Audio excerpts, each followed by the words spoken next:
बिस्मिल्लाहिर्रहमानिर्रहीम, अस्सलाम वालेकुम। बोल न्यूज़ हेडक्वार्टर्स में खुशामदीद। मैं हूँ सोनिया शेख। न्यूज़ हेडलाइंस आपने जानी।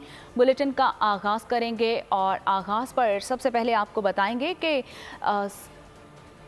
इसराइल की गज़ा को सफ़ाई हस्ती से मिटाने की कोशिश और गज़ा में बमबारी की गई है। हर सू आग, 3 अतराफ से बमबारी में मज़ीद 370 फ़लस्तीनी शहीद हो गए हैं। शहदा की तादाद 8000 के करीब पहुँच गई है। 3500 से ज़ायद बच्चे भी शहदा में शामिल हैं।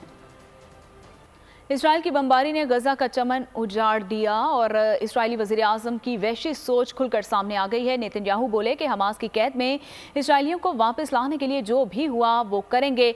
तुर्क सदर के बयान के जवाब में इसराइली वज़ीर आज़म ने कहा कि हमको जंगी मुजरिम कहने वाले खुद मुनाफिक हैं। 8000 से ज़ायद मजलूम फ़लस्तीनियों को शहीद करने के बाद गज़ा में ज़मीनी ऑपरेशन दूसरे मरहले में दाखिल हो गया है।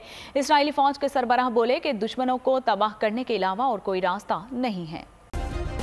सब्सक्राइब करें और बेल दबाएं ताकि कोई खबर रह न जाए।